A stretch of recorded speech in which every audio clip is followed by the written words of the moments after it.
Habis ganti pompa oli matic, tapi roda tidak mau berputar pas kondisi dingin. Tadi kalau mesin udah panas plus di batu gas gede baru mau mutar rodanya. 407 SW atau 406 untuk mobil pertama, dipakai paling weekend atau sesekali keluar kota. Apakah mobil Eropa yang saya sebutkan recommended? Karena harga mengingatkan jauh lebih murah dan domo transmisi. Apakah bisa masuk mobil Eropa? Terima kasih, mudah-mudahan dijawab. Halo Bang Ari dan Kofred, mau tanya, mesin panas dingin itu ngaruh nggak ya? Masuk atau oper transmisi? Terima kasih sudah menjawab. Sudah pernah menjawab. Bentar. Mesin panas dingin itu ngaruh nggak ya? Masuk atau oper gigi transmisi?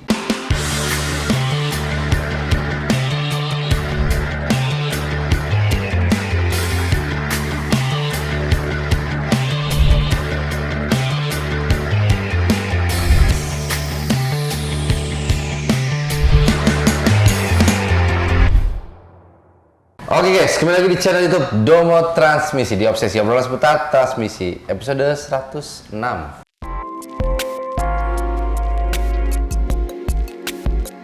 Seperti biasa, kembali lagi bersama saya Arya dan Bapak kita, Bapak Freddy. Gimana kabarnya kok? Sehat Pak CEO. Anjay. Nah, seperti biasa guys, di video kali ini kita akan membahas nih seputar pertanyaan-pertanyaan dari subscriber di Domo Transmisi yang telah melemparkan pertanyaan-pertanyaan mengenai perawatan ataupun masalah mobil. So, buat teman-teman yang ada masalah mobil matic, boleh tulis di kolom komentar masalah mobil teman-teman apa, nanti akan kita bahas di video obsesi berikutnya. So, tanpa lama-lama langsung aja gue bacakan. Untuk teman-teman yang pengen tahu jawaban dari obsesi tersebut, teman-teman bisa langsung aja nonton di obsesi episode 90. Nah, untuk pemenangnya akan saya langsung bacakan, yaitu adalah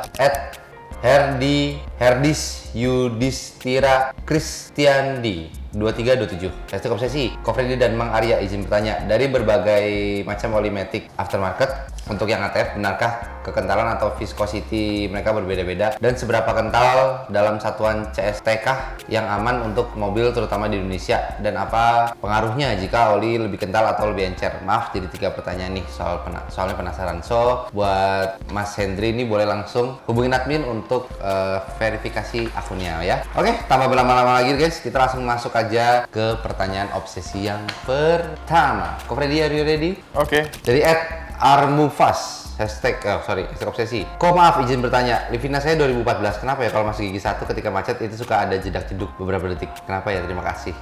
Kayaknya ini gigi 1, mungkin manual ya? Nggak tahu ini. Kayaknya manual ya? Kemungkinan manual ya? Kayaknya manual ya? Kalau masuk gigi 1 macet suka jeduk beberapa detik. Kalau kita asumsi ini manual ya bisa jadi mungkin CP join kali ya? Bisa jadi. Kalau aku malah asumsinya kalau ini matic ke mounting. Bisa. Ya kan? Dah, nggak ada lagi kayaknya kok ya. Cuma itu aja kayaknya. Karena mobil masih 2014 ini. Kalau nggak CP join, mounting ya. Kayaknya lebih fokusnya ke kaki-kaki dulu sih sebelum kita fokus ke matic ya. Karena kan yang kaki-kaki juga perannya nggak kalah penting ya. Kadang lower arm ya? Bisa ya? Bisa lah, kita pernah beberapa kali kasus ya. Kalau arm gede kecil kan. Lower armnya itu udah sobek, udah pecah. Jadi begitu kita masuk gigi pas mau jalan ada itu gruk. Iya, goyang. Benar. Tapi itu bisa diganti busingnya aja kok ya kalau lower armnya. Bisa diperbaiki. Oke, next ya kok ya. Dari @Henry Bertus 2841. Harry Bertus. Oh iya, Harry Bertus 2841. Kok izin bertanya, ini ada mobil Kia Rio Pride. Habis ganti pompa oli matic, tapi roda tidak mau berputar pas kondisi dingin. Tadi kalau mesin udah panas plus di batu gas gede baru mau mutar rodanya. Seperti oli nggak naik ke converter. Mau mutar roda tapi jeda atau delay. Kok mohon edukasinya kok. Kayaknya kalau misalkan habis ganti pompa gini bisa jadi ini sih. Bisa Yang jadi diganti pompanya bagus atau enggak? Iya, bisa jadi memang pompanya ada masalah ya. Iya. Pompa tuh bisa dibuka kok, bisa kita lihat dalamnya. Iya benar. Bisa dibersihin. Kayaknya kalau kasus kayak gini bisa jadi pompa deh. Apalagi ini kan harus diinjek gas dulu baru roda mau jalan ya. Bisa jadi Ini ceritanya habis overhaul kali ya? kayaknya Tapi bisa masih overhaul. trouble. Heeh. Terus asumsi ganti pompa. Iya kayaknya. Iya. Heeh. Kalau kata kita sih Pompa ini- bisa dibuka, dibersihin, coba habis itu tes lagi. Cuman capeknya kalau kayak gini kerjanya naik turun ya. Iya betul. Lu mau lepasin pompa mesti turun dulu. Maticnya turun, buka lagi housing depannya, baru Benar-benar. Ini repot ini. Oke, next ya kok ya. Dari Pie Joe 7342. Hashtag obsesi. Lagi ngelirik Camry, mohon sarannya. Tapi kalau pakai Camry nggak boleh pakai Pertalite ini, karena di atas 1.500. Emang pakai Camry harus kuat Pertamax. Kenapa? masih mikirin pakai Pertalite? Ada aja kok, ada Ada aja, ya? ada aja. Kalau seneng Camry ya, belakangan gue lagi seneng sama XV70. Gue cerita ya. Iya. Tahun 2019, 2020 dapat dengan angka segini. Tapi kemungkinan dapatnya yang tipe G. Kalau bisa dapat yang tipe V, harga di bawah 250 itu udah cakep banget. Bedanya G sama V apa nih kok kalau di Camry kok? Kalau kok lihat? Kalau secara tampilan luar mungkin hampir sama ya. Kalau detail yang mana bedanya, gue belum bisa nangkep. Tapi kalau di dalam, kalau nggak salah yang G itu joknya masih belum kulit, belum leather seat. Oh masih Kayak blue kali, kalau nggak salah ya. Terus ini elektrikal di joknya beda nggak Kalau G yang majunya pakai tenaga gitu? mungkin. Yang pasti kalau V, kalau nggak salah yang duduk sebelah kita, ini elektriknya bisa kita pencet dari samping sini nih. Oke. Di sini nih ada tombol, kita bisa pencet. Tapi kalau yang di kursinya, electric seatnya nggak tahu. Udah elektrik apa belum? Belum sempat lihat sampai ke situ. Tapi kalau ngomong Camry, gue seneng yang XV70 sih. 70 sekarang. sekarang ya. Maksudnya sekarang itu sudah worth it to buy gitu. Emang dulu Modelnya cakep. harga barunya berapa sih kok? Mungkin di atas 600 kali ya. Ngeri ya? Karena 2010 aja Camry itu udah 500. 2010 Camry V itu udah 500. Apalagi 2020 udah 10 tahun kemudian. Iya. Ya kan? Tapi tampilannya tuh cakep loh. Belakangnya tuh ada kayak ducktail-nya. Iya. Ada kayak ducktail. Makanya kalau lewat kita jalan di jalan ketemu, wih, set Camry. Anjir. Cakep.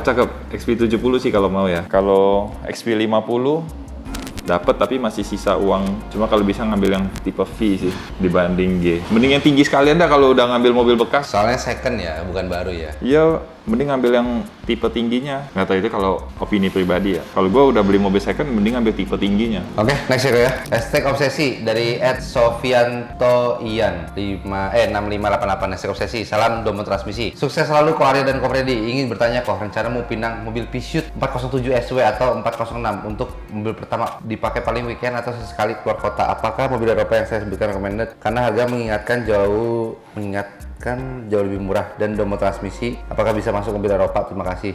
Mudah-mudahan dijawab. Peugeot, aduh 407, 406. Kalau memang ada barang yang bagus, gas nggak apa-apa. Tapi kalau model sih mending 407 karena lebih baru ya. Sedan ya? Terus mobil-mobil Eropa tuh kadang kita terkendalanya spare part satu. Kadang ada banyak bengkel yang mungkin nggak mau terima atau nggak bisa ya kan, karena memang dia spesialis di Jepangan aja misalnya. Karena ada yang memang spesialisnya apa ya kan. Tapi harusnya Peugeot ada banyak bengkel yang bisa pegang. Kita butuh tahu itu bengkel mana, kalau sudah ada kenalan bengkel yang spesialis Peugeot atau ada bengkel umum yang memang dia bisa handle, ada kenal teknisi, ya nggak apa-apa gas ya kan. Nah sebelum kita mutusin untuk beli unit ini, dipastiin dulu, cek betul-betul ya kan. Jangan sampai ada banyak PR, soalnya kalau banyak PR ya ujung-ujungnya nggak bisa nikmatin gitu. Iya benar. Kita mesti nunggu perbaikan, keluar uang lagi ya kan. Nah pilih unit yang bener-bener masih cakep, masih bagus. Sama sekalian baca-baca di forum, ikut join forum komunitas ya kan. Biar kita dapat info, oh cari spare part Peugeot ada di sini, atau bisa saling berbagi, ada yang jualan segala macam kan di marketplace di Facebook itu kan banyak. Di komunitas itu banyak. Nah, jadi kalau udah memang naksirnya sama Peugeot, ya gas, wujudin impiannya, betul nggak? Betul. Gue pengen sesuatu, gue pengen apa, gue berusaha untuk wujudin. Begitu juga lu kan? Iya sama. Mungkin second opinion Vario dijual nih, ada yang mau beli nggak? Kita udah nggak butuh mobil lagi sekarang. Apalagi ini Domo Transmisi, apakah bisa masuk mobil Eropa? Kita memang sudah beberapa kali pegang mobil Eropa. Ya. Memang kita sekarang lagi ada apa? BMW X1 ya? X1 ada. Kemarin itu X5 kita udah bongkar juga. Seri 7 BMW kita bongkar. Apa lagi? Rubicon. Terus apa lagi? Mobil Eropa. Ada lah, udah banyak lah. Kalau kita lihat, ada channel YouTube kan kita ada upload. Ada harusnya. Jadi memang kita pegang mobil Eropa. Cuma Peugeot ini kita memang belum pernah bongkar ya tapi ya? Belum, tapi ini AL4 kalau nggak salah gearboxnya. Gearboxnya nggak yang susah-susah gimana, simple. Bisa. Oke, next. Oke, next dari @Novrian Wardana 5710. Halo Bang Ari dan Kofred, mau tanya, mesin panas dingin itu ngaruh nggak ya? Masuk atau oper transmisi? Terima kasih sudah menjawab. Sudah berkenan menjawab. Bentar. Mesin panas dingin itu ngaruh nggak ya? Masuk atau oper gigi transmisi? Paham nggak kok maksudnya? Aku nggak paham. Mungkin pas kondisi mesin panas sama pas kondisi mesin dingin. Oh iya. Nggak tahu kalian gue tangkap itu ya. Soalnya di sini tulisannya mesin panas dingin itu ngaruh nggak ya? Masuk atau oper transmisi? Mesinnya lagi demam panas dinginnya. Iya, panas dingin. Atau radang biasanya itu. Anjir. Jadi gini, kalau misalnya mesin masih dingin waktu kita starter pagi, itu kan RPM biasa dia ada warming up kan.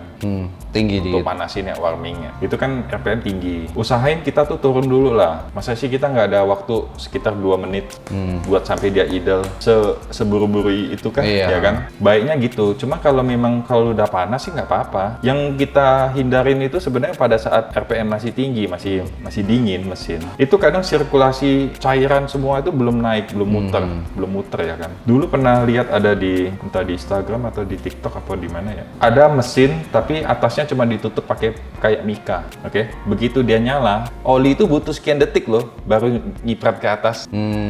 Baru ngebasahin klep, butuh waktu sekian detik. Ya kan? Kalau kita nyala mesin dingin, langsung kita hajar masuk jalan. Mesin kan langsung kerja. Iya. Takutnya- Transmisi langsung engage juga. Iya, transmisi langsung kerja. Nah, mesin itu kadang oli belum naik. Yang ditakutkan tuh nanti komponen ada yang aus karena nggak ada pelumasan. Makanya baiknya tuh sebenarnya tunggu udah idle baru kita jalan. Ya itu sebenarnya tujuannya itu sirkulasi semua cairan itu udah bekerja gitu.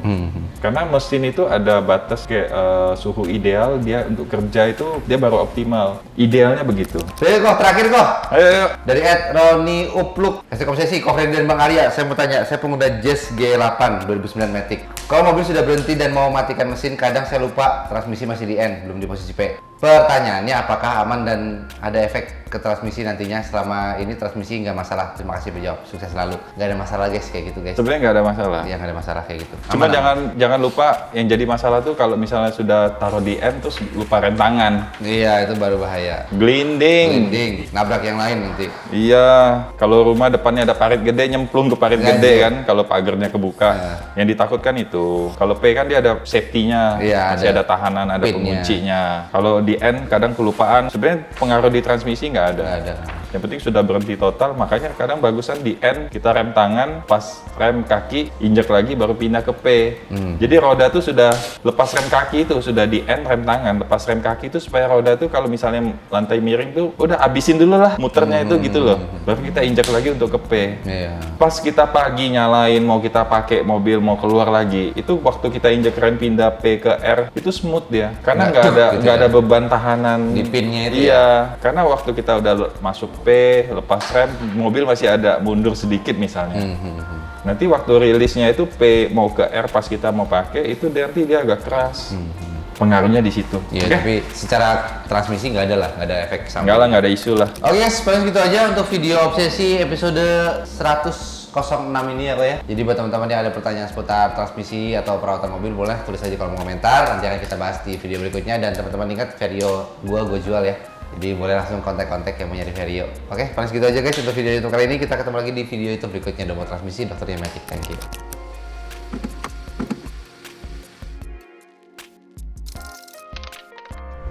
Domo Transmisi, dokternya Matic.